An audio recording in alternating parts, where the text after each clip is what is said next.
Hey, welcome back to Faultline. When a people leave their homeland for a new start in a new country, they must leave much of their culture behind. This is true even with our nearest neighbor, Mexico.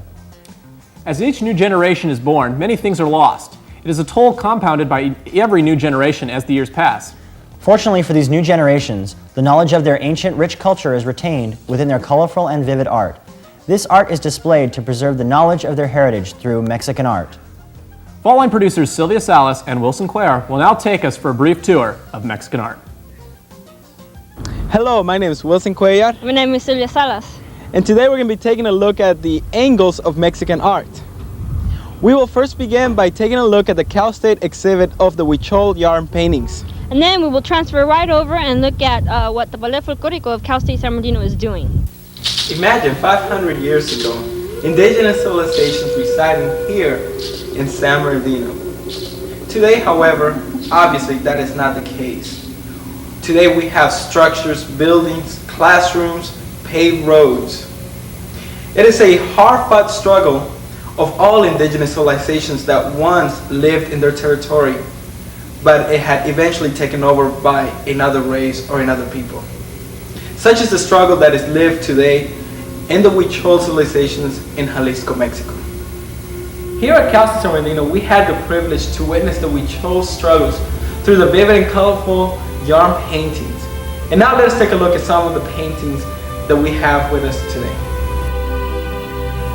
My name is Joel Stein. I'm one of the professors here in the math department. And this set of Huichol yarn paintings was my gift to the college some 2 years ago. And we're starting to see them for the first time. In this exhibit, last year they were just shown briefly for a one-day lecture by Juan Negrin. He came this time as well. They're crafted by the Indians of the Huichol people. And each painting consists of a plywood board on which they melt beeswax and then they press the yarn into the beeswax. So it's not exactly threaded in any sense, but the wax is very sticky when it's moist, and so it holds the yarn. It won't go anywhere afterwards.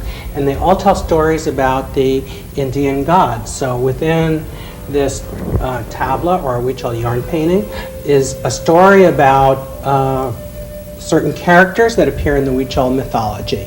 In a sense, these paintings are like Rosetta Stones of the language. They tell the mythology of the Huichol in a pictorial way, and the artist who did them, for the most part, except for one, it's Jose Benitez Sanchez, is the Picasso of the Indians, we could say. He is the one who really can create unusual structures that nobody's ever seen before, color combinations that are incredibly bold, and tell with force one of the stories of the ancestor gods of the Huichol.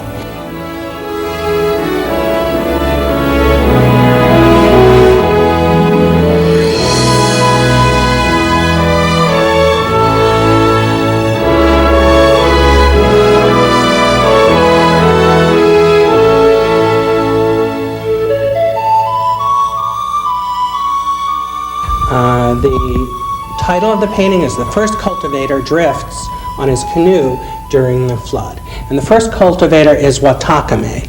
And we see him here, almost childlike, on a canoe, and he's riding within the flood.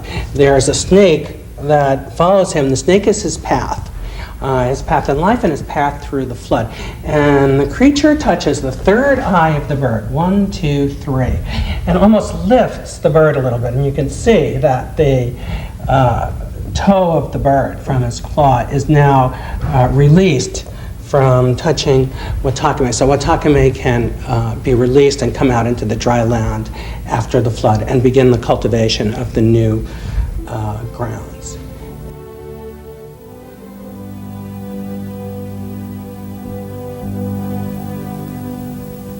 So Silvia, I heard that you did something very fun this weekend. I sure did. I went and checked out the Ballet Folklorico at Cal State San Bernardino.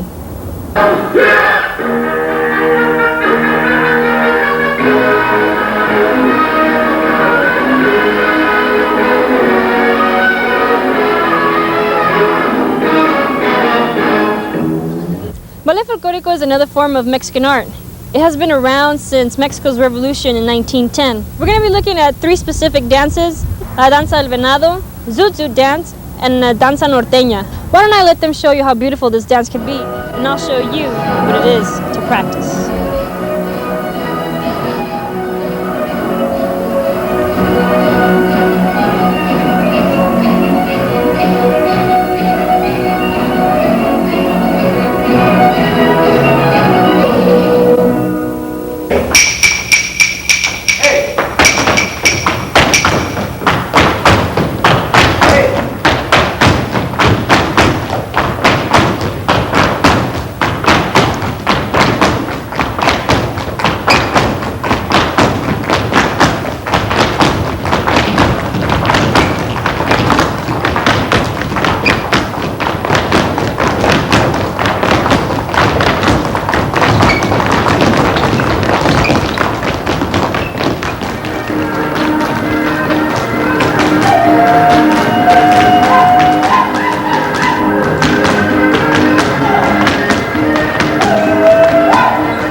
I can't take this anymore.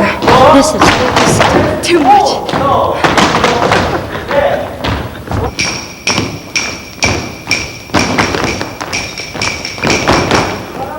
Silvia, that was quite an adventure we just went through. Oh yes, marvelous adventure. There seems to be a lot of going on at Cal State San Bernardino nowadays.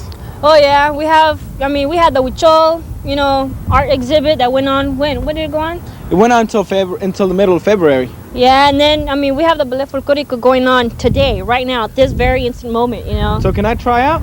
Yes, you can join, of course. You don't have to try out, just join. We need all the men we can get. I won't get cut? You won't get cut. I'm telling you, you'll be in every dance available. I'm there. Okay, check us out next time on Faultline. Bye-bye. Let's go sign you up right now. Come on.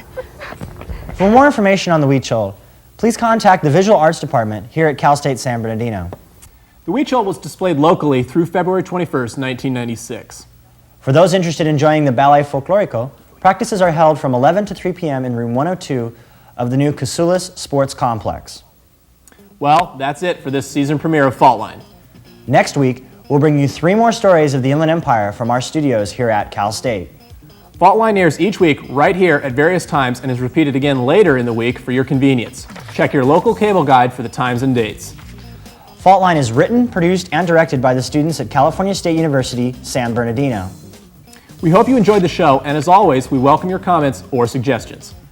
You can reach us here at Faultline by writing to Faultline, care of Department of Communication Studies, California State University, San Bernardino, 5500 University Parkway, San Bernardino, California, 92407, or email us at faulttv@acme.csusb.edu.